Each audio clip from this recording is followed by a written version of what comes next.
I'm Mary. While I was working in my upstairs room, I suddenly heard a noise from the living room downstairs. Could it be a burglar? Ready to call for help at any moment, I gripped my cell phone and went to check the living room.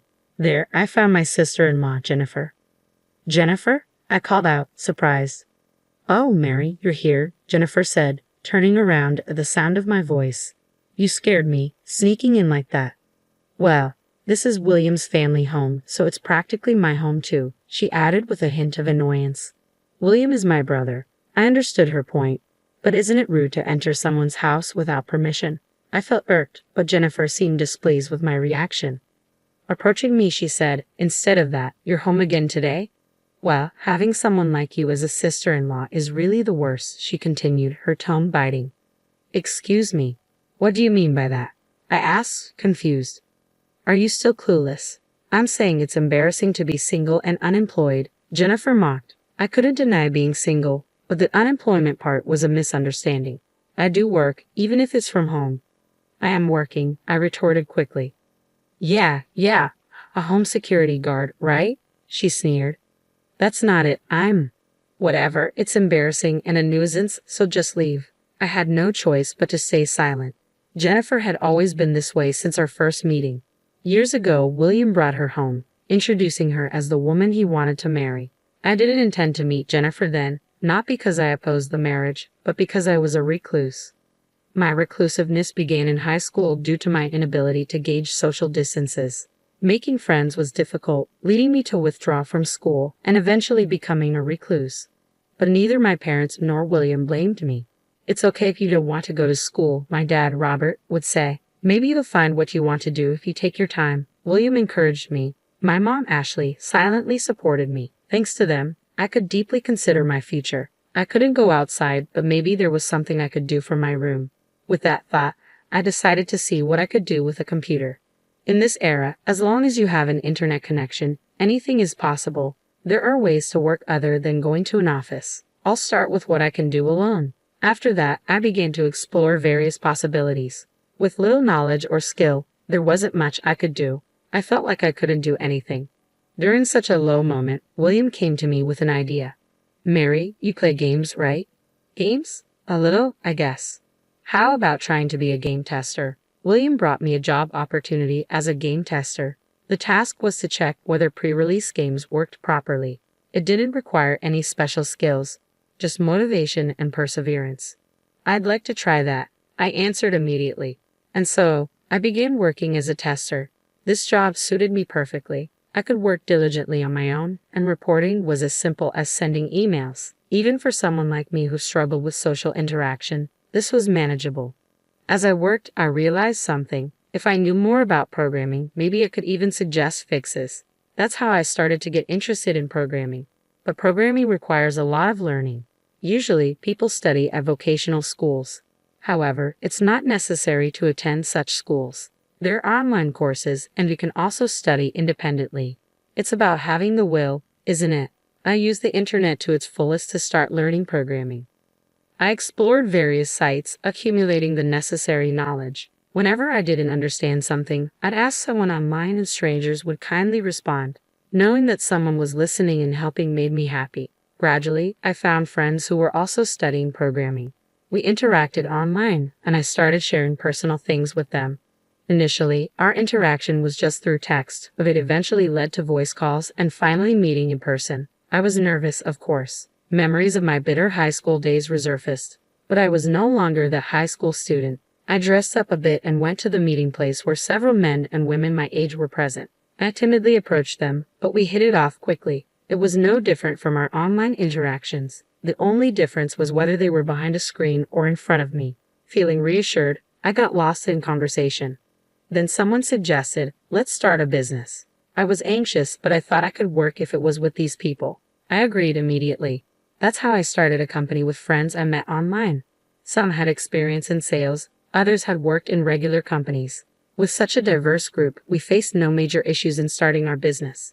Mary, just do what you can, they told me, and I felt a weight lift off my shoulders. I committed to giving my best in what I could do. Then a month later, I received my first paycheck. It was totally different from the earnings I had ever made before. Working as a tester, I received my first salary as a full-time employee. For someone who had given up in high school, this was a huge deal. Now, I felt like everyone else. Until then, I had lived in a world isolated from society, but this made me feel like part of the community. With my first salary, I thanked my parents and William, showing my gratitude for not giving up on me when I became a recluse. My parents were happy, and so was William. Their smiles motivated me to work even harder. The company grew rapidly, and my salary increased significantly. However, I didn't have much to spend it on. Most of my work was done from home, so I didn't need things like suits for commuting. The only place I'd occasionally go was the nearby grocery store. Since my work was almost like a hobby, I had virtually no use for money. Mom, what should I do? Should I just save it? Well, saving is good, but sometimes it's okay to spend boldly, she replied. After much thought, I decided to buy something significant, a house. My workplace was my room, so it needed to be a place where I could relax and concentrate on work. In an apartment, you have to be mindful of neighbors, so a detached house seemed like a better option. I'll buy a house with land. It was quite a bold idea, even for me, but at that time, I didn't think too deeply about it. So, I bought a detached house with land. Robert and William were surprised, but they're not the kind of people to oppose what I do. They accepted it graciously. Only Mom seemed worried. I shouldn't have said anything. Mom regretted her words. It's okay. I wanted to buy it really. If that's the case, then it's fine, she conceded. Her regret might not have completely vanished, but that changed instantly when we moved in. This kitchen is so user-friendly. Mom, Ashley, was overjoyed with the state-of-the-art kitchen. In that moment, I felt glad I had bought the house. Dad, Robert, also expressed his satisfaction. It's close to the company, and having a parking space is convenient. William spoke to me earnestly. I'm proud to see you all grown up, Mary. It's because you introduced me to the tester job, I replied. But without your efforts, this wouldn't have happened. You're amazing, Mary. Thank you. I owed so much to William. That's why when I heard about William's fee and Kate coming, I decided not to meet her. I thought it would be better to pretend I didn't exist so William wouldn't be judged because of me. But William thought differently. Mary is my proud sister. I want you to greet the woman who's going to be your sister-in-law, he insisted. Okay, I understand. I agreed, unable to refuse his words. So, I decided to meet Jennifer. Nice to meet you. I'm Jennifer. My first impression of her was that she liked brands. Apparently, she worked at a bank and her clothes and accessories were all branded. Even her perfume was from a top brand. However, she spoke elegantly and seemed considerate. My parents quickly took a liking to her, and the family meeting went smoothly. Well, I have work to do, I said, trying to leave early. I thought it would be fine for the rest to enjoy a meal together. My parents, William, and Jennifer. That's what I thought. My parents and William didn't try to stop me, but Jennifer was different. As I was about to leave, she stopped me.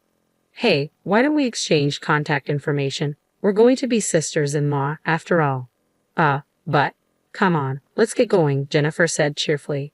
For some reason, her smile sent chills down my spine. I had a bad feeling about her, but I couldn't refuse in that atmosphere. Okay, I'll go get my cell phone, I said, just wanting to get it over with quickly. I could always brush her off if she contacted me. Thinking this, I went to get my cell phone. Jennifer then smirked unpleasantly. Since we're here, let's go together. Show me your room, will you? Okay. I took Jennifer to my room. Looking around, Jennifer said, So, this is your room. You're a recluse here, aren't you? A recluse, yes. Just staying in your room, unemployed, isn't that right? I instinctively braced myself against such a spiteful person. Then laughing, Jennifer said, What, you're on guard against me? Did you hate being called unemployed that much? Of course, I'm not unemployed. Home-based work isn't a real job. You can't make a living that way. I can. Yeah, as long as someone supports you. Supporting me, thinking you're a full-fledged adult with just a small income. Don't make me laugh. How much I earn is none of your business. It matters to me. Having an unmarried, unemployed sister-in-law is embarrassing. I am single, but I'm not unemployed. Oh, right, you do home-based work. Sorry, I'm forgetful, Jennifer said, completely looking down on me. It was clear she didn't consider remote work a real job and just wanted to tease me and be alone with me. That's all I understand, I said, glaring at her, visibly annoyed. Looking at me like that won't change the reality. If you're upset, find a real job. I am working. You're such an annoying child. If you were here, I could have lived in this house. Jennifer's spiteful words were unbearable. She could visit, but she couldn't force me out because this was my house. Yet unaware of this, Jennifer frequently came over and whispered to me to leave when my parents and William weren't around. It was intolerable. Can't she just stop? I grumbled to myself. Today, it finally happened. Jennifer silently entered the house and outright told me to leave. That was the last straw for me. I won't leave, and don't enter the house without permission. What? An unemployed person telling me off. I'm not calling you a nuisance. I'm saying what you're doing is unreasonable. Shut up. Be quiet for once. Jennifer headed upstairs. I hurried after her and found her in my room. What are you doing? This is my room, I yelled. But Jennifer ignored me. Looking around my room, she said, This is perfect. There's a computer, and it's spacious. Better suited for me than you. Get out of my room. Shut up. Unemployed. You don't deserve it, so I'll take it. What? No way. Get out. Somehow, I managed to push Jennifer out of my room, then forcibly dragged her out of the house. I was surprised by my own strength. Realizing I was playing with fire, I quickly called William. Despite being at work, he answered. What's up, Mary? Did something happen? William, actually. I explained how Jennifer had entered the house on her own and demeaned me all this time. William was furious. What? To my dear sister? I can't forgive this. Okay, I'll talk to her. Thanks, William, I said, feeling relieved. After thanking him, I hung up. However, I knew we couldn't always rely on William. Pondering my next move, I decided to call my colleague James. James, a bit older than me and a college graduate, had joined our startup with extensive experience from working at a general company. I often consulted him when in trouble. James, it's not about work. I have a personal issue. What's wrong? I discussed Jennifer's actions with James. He was as angry as if it were his own issue. That's wrong of Jennifer. You're not at fault, Mary. Right? Yeah. But I haven't figured out any countermeasures. Then I'll tell you a good strategy. It's this. James shared a plan with me. It was indeed an interesting strategy, one that would surely teach Jennifer a lesson if successful. But there was one problem. Won't this trouble you, James? Don't worry about me. Just go ahead and try it. Thank you. I decided to execute James' plan immediately. I contacted a certain place and began implementing the countermeasures. Months passed, and Jennifer's attacks on me ceased, probably due to William's scolding. I hoped it would stay this way. I was slightly relieved. However, the world isn't always so kind. A few days later, Jennifer called me. Can I come over tomorrow? It's okay if I call before coming, right? Her tone was deliberately unpleasant. Still, if Jennifer came, there was a high chance of executing James' plan. Reluctantly, I agreed. I pretended to agree. The next day, Jennifer arrived at the house and immediately asked, Are your parents here? They're not. They're on a trip. Oh, that's perfect. Jennifer brought a large bag into the house. What is that? My clothes and various things. Are you planning to stay here? Not just staying. I'm moving in, so you should leave your eyes or... It finally happened. With that in mind, I quietly nodded. Understood. You're complying? Wait, you understand? Yes, I'll leave. I suddenly became obedient. I thought about it. You are William's wife. I owe a lot to William, I said with a solemn demeanor. Jennifer started to smile unpleasantly. Finally, you understand. Now get out, useless, unemployed. Okay, I immediately went upstairs. Actually, per James's instructions, my belongings were already packed, and I had a place to move to. In other words, everything was going according to James' plan. I called the moving company and returned to the living room where Jennifer was relaxing on the sofa. You're fast. Well, a reclusive unemployed wouldn't have much to move, I guess. Although I wanted to retort, I didn't. I'm leaving now. The movers will come later for my things. Yeah, and please don't regret this. Regret? As if. I thought we're fresh without a recluse around. Leaving Jennifer's mocking laughter behind, I left the house. Then I contacted my parents. Dad, are you enjoying the trip? Yeah, I'm really happy. What's up? I'm glad. Actually, I told them about Jennifer's visit to the house. I explained the reason for the sudden trip and James' strategy to my parents, asking them to act accordingly. My parents readily agreed. largely due to the description of Jennifer's unreasonable behavior. This will work out well. She'll regret it, I muttered to myself as I headed to my new home. A few days after moving, the end of the month was approaching, and I was excited. Any time now, Jennifer should contact me. I waited for the call, and then it came. The phone rang, and as soon as I answered, Jennifer yelled, "What's the meaning of this?" "What's wrong, Jennifer? Why do I have to leave?" "You don't have to leave, just pay the rent." "Rent? This house is our family home, isn't it?" "It was, but I've sold it." "You sold it. Why do you get to decide that?" "Because it was my house." "Your house?" "Yes, that house was."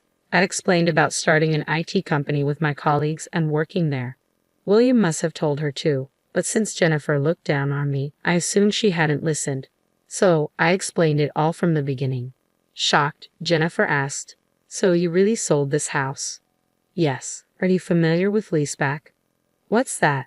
Leaseback is a system where you sell your home to a company and then rent it to continue living there.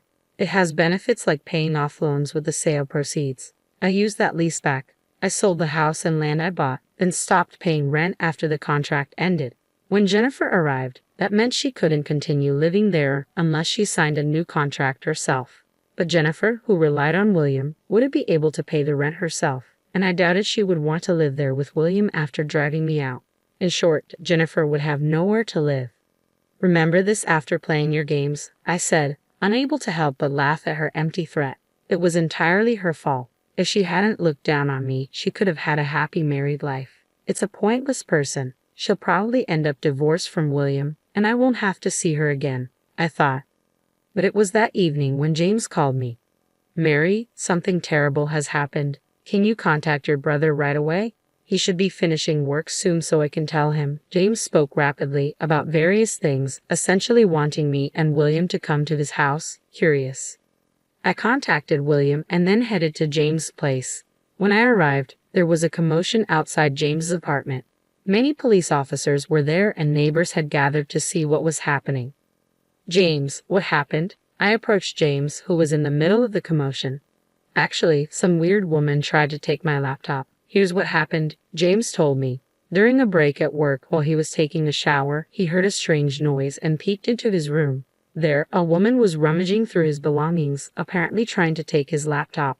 Of course, James immediately confronted her. As soon as he shouted, the woman got startled and ran away, but she tried to escape through a window, fell, and lost consciousness.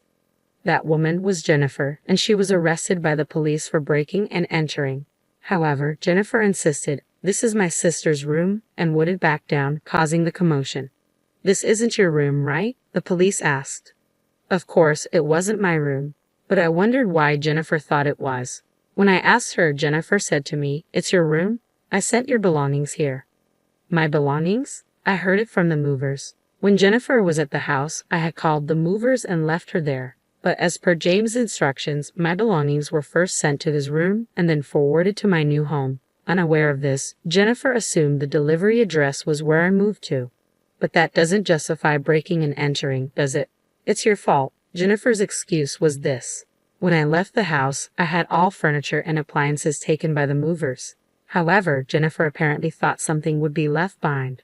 Her plan was to sell the leftovers and use the money for living expenses, but that plan failed. She thought she could still manage if the house was there, but then she learned she couldn't live there anymore. In retaliation, she planned to sell my laptop for cash. She intended to enter my house but ended up in James's room instead. That was the real story. "It's your fault. Remember this?" Jennifer continued to shout such things.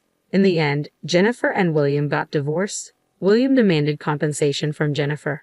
However, there was no way Jennifer could pay it because she had debts. She wanted to take over our house, sell its contents for money to pay off her debts. Anyway, Jennifer is in prison now, unable to do anything.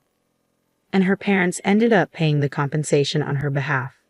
Because of Jennifer's incident, I've come to rely on James more than ever. I might not have been able to do anything without him. That's when I realized something. I'm in love with James. Now that I've realized this, I've started to make strong advances towards James.